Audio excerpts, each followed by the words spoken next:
Good morning, friends, and welcome to a Hasty Podcast. You're listening to a Hasty Podcast. I'm your stud muffin, Weston Hasty. I still need to make a list. I need to make a spreadsheet. I'm going to have a spreadsheet, a Google Sheets spreadsheet. I don't know about you guys.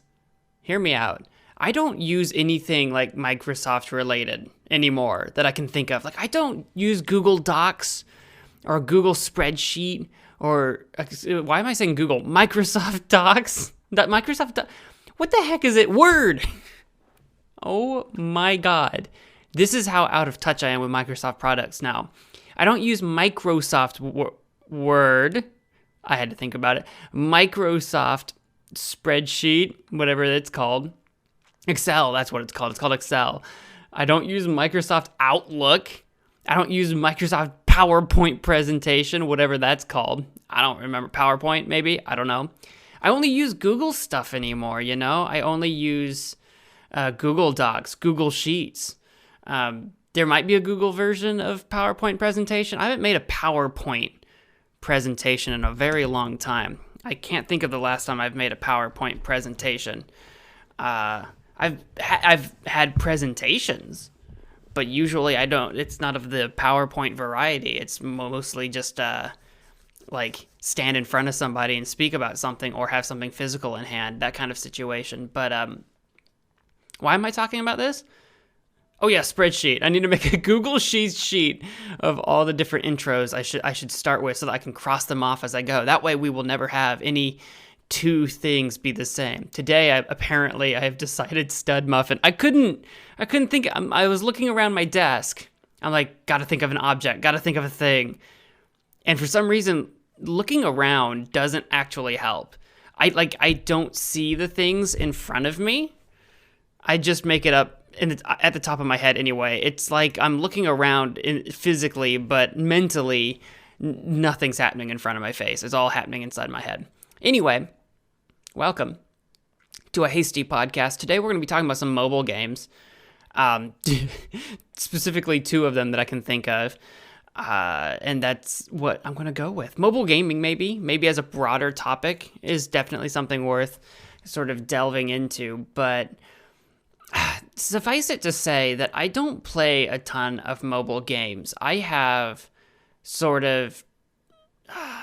what is it called when you can't choose? Like when you're trying to figure out a show to watch on Netflix and you end up just watching like 100 different trailers for shows and then turn off Netflix and don't watch any of them. What's that called?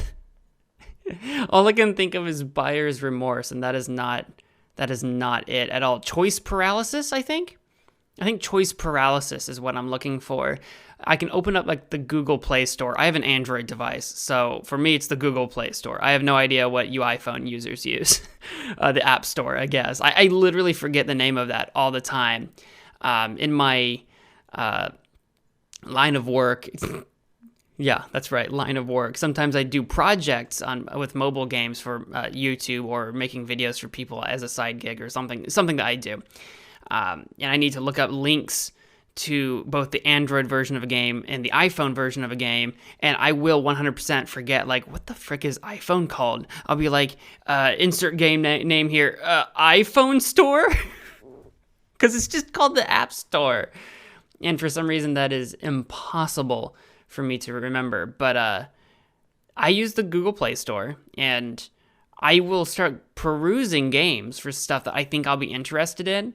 And as I do so, convince myself that whatever I'm looking at sounds like a terrible idea. Maybe it's got a cool theme, but it looks like it's not got a lot of game behind it. Because, you know, you can look through like the thumbnails, the little screenshots. You can read the reviews of a game, and you might think, okay, well, this kind of looks cool, but the gameplay looks boring, or it's like too multiplayer focused, where, you know, sharing with friends on Facebook or something stupid, like some early 2000s Facebook game or something. Early 2000s? Facebook wasn't around in the early 2000s. Was it? I don't know when Facebook was invented, but I don't know, the late 2000 aughts and the early 2010s type style Facebook game. You know the kind where you get on and you want to, the game wants you to share the game with 1,000 different friends or whatever and pester them, like a weird sort of Facebook gaming pyramid scheme. It's like those Tupperware pyramid schemes. Tupperware or whatever, makeup products. Makeup products is probably a good one. You've probably seen it on, like, I don't know, what do the people use now? Instagram, where one person buys makeup from one other person to sell to other people, who buys it to sell it to other people, who buys it to sell it to other people, and eventually you get to a point where there's no profit to be made. You know, a pyramid scheme. So, gaming, especially on like Facebook gaming back in the day, this could still be a thing. I don't know. I don't use Facebook anymore. But back in the day, that was definitely a Facebook gaming thing. Every game on Facebook was a pyramid scheme to try to get more people playing the game, basically. And the reason I say it was a pyramid scheme is because the more you could share it with your friends, the more goodies you could get from the game. But eventually you get to the point where the people that got shared to last have no one more to share it to. So they're like the bottom rung of the pyramid, right? Anyway, sometimes mobile games look like they might have that effect where they want you to share stuff. That a lot less so these days. I think mobile gaming used to be quite a wild west of just BS, right? Of just complete BS, where games were just terrible, bottom of the barrel. The excuse being that, you know, it's a game on your phone. How complicated could it possibly be? Phones back in the day weren't capable of doing very much. Gameplay had to be pretty simple, and for a game to be profitable, it had to probably be free, because, come on, when's the last time you paid for a game or an app on your phone? I have definitely done it. Don't get me wrong. I have definitely done it. But I feel like the vast majority of games that are wildly successful on the mobile platform are free because they want to deliver you ads. And if they're delivering you ads, they want more people playing the game, which means they want you to share the game with your friends. That, or with the exception of some games that are multiplayer focused and rely entirely on you buying premium currency. Something like Looney Tunes World of Mayhem, or that, what's the Mario Kart one called on mobile? I forget what the Mario Kart one's called, but there's a Mario Kart on mobile. Like, those two games rely on premium currency so that they don't deliver you any ads, which I do find that style of game to be typically of a higher quality than the ad-driven games, only because these are the type, for these games to be, the premium currency games, if they're successful and still running, that means they can rely on that premium currency monetization to come in so they can deliver a better product. They want you to stay on the platform. They want to deliver you the shiniest good, the shiniest game possible to keep you spending that cash. Whereas a lot of ad-driven games, sometimes they're just kind of flashes in the pan. They're trying to squeeze as many ads per user as possible because they know each user probably isn't going to spend that much time on the game in the long run. Maybe you'll binge a game, like maybe with a clicker game, when the clicker games were really popular. I think the one that I really liked was Eggs Inc., although I don't remember if it was ad-driven. It might have been premium currency. I don't remember. Now that I think about it, I might be misremembering that. But something that you know you might spam a lot of time, binge a lot of time on a game for one day. Maybe you'll come back to it another day, but it's not a game that you come back to every day. A lot of ad-driven games will try to pile in on as pretty much as many ads as they can while they know that they're going to have you. So typically, in my experience, the better gaming experience is the premium currency-driven games, although that does come with its own caveats as you get deeper and further into the game, where your progression through a game basically gets stifled to try to convince you to spend money on those premium currencies. At the beginning of the game, you unlock stuff like left and right, so that you kind of have that sense of progression, that desire to keep coming back and advance your gameplay. That's how they get you hooked, to create a routine and a habit of coming back to this game. And then the further you go into it, the harder it is to make that progression, and the more tempted you are to speed along that progression by giving into buying some premium currency. Now, these are all very general concepts that I think if you've spent any degree of time playing mobile games, or at least a variety of mobile games, you're probably familiar with. I'm not breaking any new ground by explaining this. I don't think. But what I will say is that my experience is so tarnished if a premium currency is too shoved down my throat, or if the ad-driven policy, I guess is the word I'm looking for, the ad strategy is too in my face, it will drive me away from a game like immediately. And I've been burned on games before where there was this one game, it was like a platformer game. I can't remember what it was called, but I remember playing this platformer game. It's a pretty popular one, but I don't remember what it's called. It's been around for a while. But it had ads basically at the start of a level. It had ads throughout a level, sometimes one, sometimes more than one, like when you hit certain points in the level, right? And at the end of the level. And then to unlock stuff or earn some extra goodies in the game period, you could voluntarily watch additional ads. And it just seemed like it was ad after ad after ad after ad. I'm like, Jesus. Too much. I don't remember the name of that specific platformer, so I can't call it out. But especially a platformer, which really relies on you playing a lot of the game. It's faster paced, it's action platforming, that kind of thing. It's not like it's a slower paced game where you're doing a lot of waiting around anyway.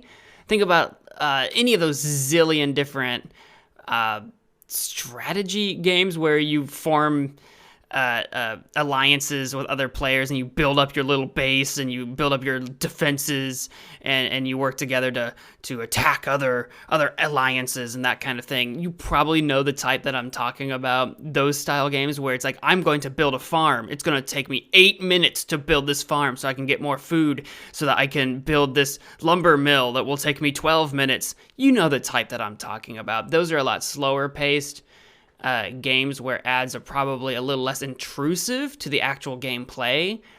Although I don't know if those games are ad-driven anymore or if they are premium currency. I stay away from those types of games. My game of choice in that style back in the day when I was like a teenager would have been Evany, and that wasn't even on mobile. That was just on the computer. It was one of those games where I don't even know how I discovered Evany because their ads are terrible.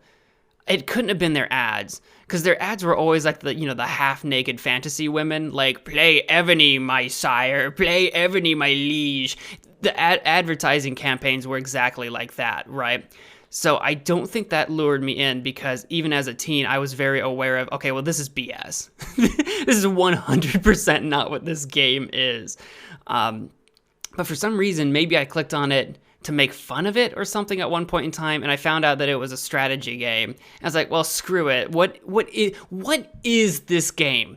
I don't understand what is this game. And I played Evany for a long time, and there are other games in its vein. I'm not going to say Evany is the first of its kind, but it was the first of its kind that I discovered and played. And I played a lot of that as a teen way back in the day, and I've seen many copycats or many variants of the same concept, even on mobile now, that I have stumbled upon and looked at before. But that's the type of game I can't get into anymore. It's a bit of an investment. It's a bit of again, it relies on you working with your alliance teammates pretty regularly and pretty consistently. And for an alliance to be successful, there has to be a regular stream of communication. And it's a lot of dedication to a game that I'm not willing to put into games anymore. I'm just not. I want to be able to get in and out at my own leisure and at my own pace. But if you're the type of person that wants to have like the one game you play, then you can probably join up a pretty successful alliance after sinking a couple dozen hours into this game and building up a respectable small-sized base and getting a bit of resources under your belt and kind of going from there. You probably know the type of game I'm talking about, maybe. But I've derailed myself a little bit. We were talking about premium and ad-based currencies. We were talking about premium and ad-based currencies. How did I start talking about Evany? But anyway, there are a lot of those on mobile. And it's hard for me to find a mobile game when I open up the Google Play Store that I'm not immediately skeptical about or immediately cynical about, because I've been burned on those style of games where they don't suit my needs, or they would if not for the fact that their monetization strategy is so stifling. I think that's where I was going with all of that. Ebony, I think, was a premium currency based style type thing. I think it might have been ad driven because it was a browser game with like ads maybe at the side of the screen. It probably has a mobile version, maybe. Probably worked just fine. I don't actually know. But games like that, I'm almost curious now. That might be an experiment for me to go find out what those games even do now, because that's been years ago now. At this point, the last time I played Ebony was like a decade ago or something. It might still be around. I don't know. I had a pretty decent-sized base back in the day with a pretty decent-sized alliance. Oh my goodness! And I just walked away from that one day. Just walked away, and it's gone now. I'm sure I failed a couple dozen people that day where I never came back. Like, what happened to Weston? Where'd he go? We were relying on him in this war, and then I just walked away. I'm a traitor. Okay. Oh, man.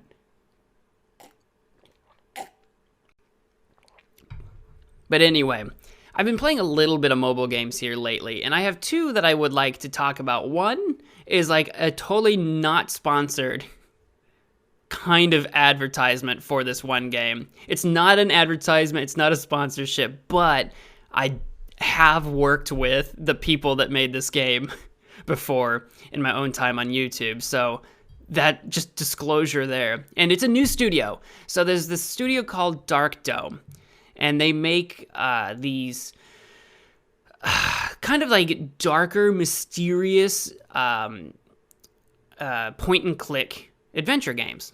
Maybe less than the adventure, but more like point and click, almost escape style games, but point and click. If you remember the browser games, the old Flash games from Rusty Lake, I can't remember what the name of the series was, but Rusty Lake, I think, was the name of the studio. If you remember those games, then that's kind of the vibe we're getting with Dark Dome. And they're point and click games on mobile.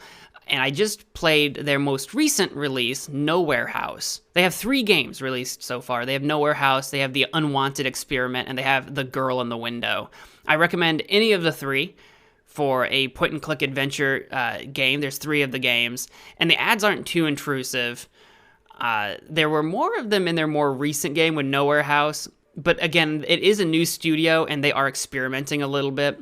And it wasn't too intrusive with the ads. Actually, the vast majority of them were immediate skips. If you wanted to, the ad would pop up, you could immediately skip it. I think there was like one ad that was like, you gotta wait 5 seconds. So as far as ads go, not super intrusive. I've certainly played games with similar amount of ads, but every single time was that mandated you have to wait 30 seconds to get through the ad. And it's like, oh my God, it's so long to watch this ad that I've probably already seen before.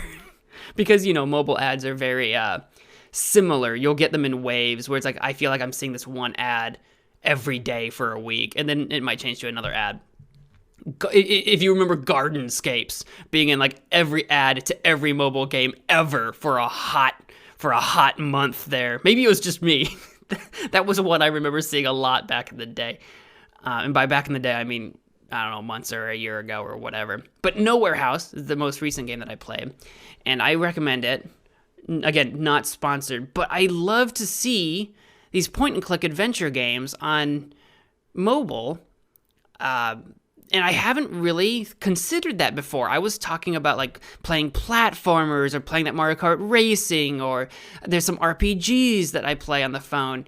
Something that I don't play very much on the phone are point-and-click stuff, which obviously you don't have a mouse, so there's no pointing and clicking. It's more like looking and tapping. These look and tap games. That makes it sound like a Where's Waldo type game. But that is something that I haven't really considered looking into before, and seeing what the mobile landscape for that style of game looks like. I could definitely see those games being terrible on mobile. Because again, I'm kind of cynical when it comes to the quality of mobile games. I could definitely see point-and-click games being terrible on mobile if they're ad-riddled, or just in general, like, one of two things. Either too easy, but riddled with ads, or way too obtuse to, like, even be coherent. I don't know. I could definitely see it being done wrong, and I would love to explore more point-and-click style games on mobile. So I would like to reach out too. If you're someone who plays mobile games, one, what kind of mobile games do you play? Because I'm curious just in general. But also, two, have you ever played any point-and-click stuff on phone? It's already a sort of dying genre, period. Point-and-click stuff isn't super successful just in gaming in general, like it used to be back when people talk about the old LucasArts stuff or the Sierra stuff back in the, like the late 90s or whatever. The point-and-click is just not nearly as prevalent as it used to be, and I've never really considered branching out and exploring my options on mobile. I've never done that, so I'd be very curious to see if you guys have any recommendations. I really like the Nowhere House one. It's the story about this house that a witch lived in, and the townspeople discovered there was a witch living there, and they like burned her at the stake, and she cast a hex on the house, basically. That's the idea.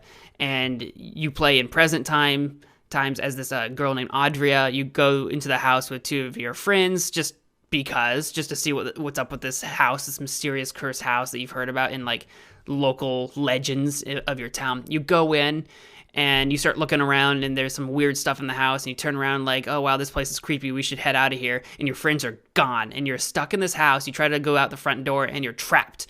There's these large like vines blocking your exit, and your friends are gone, is the idea. And you have to solve puzzles and travel through dimensions. Don't worry, it's not super complicated, but travel through dimensions to escape this house and unravel some of the mystery and some of the secrets behind the story of the house and this witch. They never divulge too much information so as to be like boring or anything like that. It still keeps the mystery quite high. In fact, when I played through it, I didn't really even realize that I was uncovering a mystery. Like, I knew I was trying to escape, but I didn't even realize that there was a mystery to really be had until I was halfway through it, and I was realizing, oh, these different characters that are coming up are supposed to be revealing stuff to me. Oh, I've been so fixated on just, I gotta get out of here, that I haven't been trying to pay attention to the story. But the story isn't very overt anyway, so it works. And then at the very end, you can not escape the house, or you can escape the house, and there is a secret ending as well. So you have 3 endings to this point-and-click adventure thing. One that is a failure to leave, and one that is a success, and then the secret one. And I will leave that up to you guys to discover for yourselves. I recommend it. I like the game. And again, I'm just kind of supporting the studio. They're new, and I've worked with them before on YouTube. I know some of the people behind the studio, so a little bit of a disclosure there. The other game that I've been playing a little bit of, not nearly as much of as I would like. It's been a little bit. I took a little bit of a break from it because I don't play a ton of mobile games. But it's this silly little game that I don't know why. I have this thing about food in video games. It's this game called Bistro Heroes. And I don't know what its native language is in, if it's originally Japanese, because it's got kind of that sort of anime vibe to it. Because I know the English is a little off. Broken doesn't feel right. It's not broken English, so you're not going to be reading it and have no idea what's going on. It's more like the delivery is just a little off. Like maybe the native language wasn't quite English. You would know what I mean if you read it, where just the way the different characters emote themselves, you're like, I don't know if I'm getting the vibe right from these characters. But there is dialogue because it's an RPG, but it's also like a cooking tycoon. I don't know what it's. You basically stumble upon, you play originally as 2 characters. You unlock a number of these different, I don't know if it's all women. It's kind of like one of those female anime gacha collector games, kind of.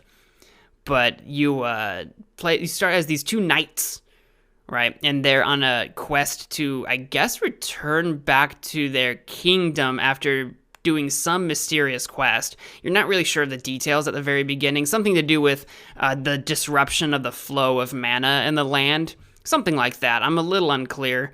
about the total story. You kind of unravel it as you go, so I don't think I'm far enough along to have all the details right. But basically, there is this disruption in the mana flow in the country or whatever, in the kingdom, and these beasts are starting to ravage the lands. These wild animals are going crazy, and things are disrupted. Peaceful caves are now riddled with monsters, and that kind of thing.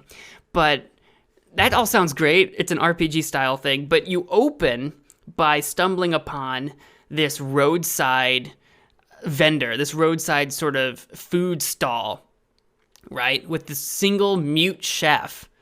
And as your two characters, the two knights, they're starving, right? After this long journey they've been on, they're like ready to pass out on the road, like, oh, we're exhausted and we're hungry, and this is it. This is it, boys. It's all over. And they come across this roadside stall just in time, and the chef cooks them up some food, and they eat it up, and they're rejuvenated and filled with determination to continue their journey, basically. But you make the decision that there's still work to be done in the local area, so you kind of make this roadside stall your base of operations as you go back out into this like close nearby forest, this cave, exploring the area and kind of unlocking story elements that way. And it becomes this base builder around your stall. I shouldn't call it a base builder because I don't think anything attacks your base, but you do like you can unlock new stalls, you can unlock some scenery, you can unlock some new stuff, and it all has an effect on your like party stats. So if you build up this stall in the little area around it, you can unlock additional attack, strength, or health bonuses and that kind of thing to your party. So it's kind of like this weird food tycoon where you do unlock new recipes for food that you can sell at the stall, and you have to actually cook and acquire. You don't really buy the ingredients. Acquire the ingredients from the surrounding area to cook all of this food, and you have so much of the food, and you sell it over time as people walk by the road to buy this food, and you use that money to buy new goods and stuff to help your party. So it's kind of like this weird cooking food tycoon type thing, but super, super, super basic, because the other part of the game is this RPG element of you going to these different instances of this sort of 2D combat with your party of between 2 and 4 characters fighting these different monsters. And when you go into combat, it's not turn-based, it's completely real time. And you have these different attacks you can do. Everyone has their own passive attack that they'll just do to whatever creature's nearby them, or you can target a specific creature for everyone to attack. And then you also have actions based on who's in your party that you can do. If you have an archer, you might have some special bow attack where you can like fire arrows into the air and they come down in an area of effect sort of style. Or if you've got some sort of shield knight that can charge forward and stab an enemy, that kind of thing. You have these different actions you can choose to do as well as some defensive maneuvers like casting a shield on everybody if you know a bigger enemy is about to do a bigger attack on the whole party, so that you can mitigate a large degree of the damage and survive a fight. And each instance can have like multiple waves, like between 3 and 5 waves, and there's even boss fights. I've done one boss fight so far. At the docks, we fought some sort of sea monster. It's this game that I'm really enjoying, although I haven't played a lot of it, almost strictly on the idea that I like the little RPG combat. I think it's basic. I think it's fine. It works fun enough, but I'm also like invested in this stupid food stall because I'm obsessed with anything that involves cooking in video games. I love looking at food in video games. This is something that I don't talk about a lot with my friends or anything like that, but I am obsessed with food in video games. And god dang it, when you unlock a new menu item, there's this just anime style picture of what the food looks like. And every time I unlock a new recipe, I'm like, oh, my god, I want that. I want that in real life right now in my face. And I don't know, I've just been enjoying this Bistro Heroes game. And luckily, I'm trying to remember now. I don't think I've ever had a single ad on it. It does have a premium currency you can spend money on. I've not felt the need to do that, which I pretty much almost never do. But I haven't felt the need to do that myself as of yet. I think they have some bonus content or some late game stuff that I think I've seen in the store. I haven't looked at the late game stuff very much because I'm not at that level. But I think they have some late game bonus stuff that you can spend some real life money on if you would like. And I'm not close to that yet. I'm still like on stage. I think I just unlocked stage 4, maybe. I don't remember now. Yeah, that sounds about right. I think I just unlocked stage 4 because I just met another new character. I think she's the 4th character no, she's the 5th character I've met because you start with 2, right? So yeah, I'm on stage 4 now. I had to think about it. So I've met a total of 5 characters, not including the chef. The chef is kind of like her own character, but she doesn't actually come to fights with you. But that's Bistro Heroes. I'll leave links to both of those games that I've mentioned in the description to this podcast, wherever you're listening to this, so that if you would like to try them, you can play them yourselves. I'll try to have the links to both the... actually, Nowhere House is only on Android. It doesn't have iOS. So if you're on iOS, you're out of luck on that one. I apologize. But I'll leave both the Android and iOS for Bistro Heroes as well. If you'd like to try them out yourself, again, this isn't sponsored, or I'm not paid to say any of that, so it's not like I'm getting any kind of kickback on it. But I wanted to talk about mobile games a little bit, monetization, what kind of games I'm into. I'm very curious to hear what you guys are into when it comes to mobile games. Do you play a lot of mobile games? Do you just play 1 or 2 and you come back to them pretty regularly? Let me know what your thoughts are in regards to anything that we talked about on the podcast here today. On Twitter, preferably, hit me up at Weston Hasty. That's my Twitter. You can find it by... I think I have it listed on my website. You can go to my website, westonhasty.com.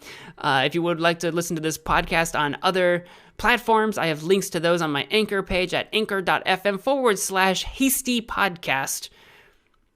And I think that's all my stuff. I'm quite out of time for this morning's podcast. Thank you all so much for listening. I'm out of here. Go wash your hands. Bye.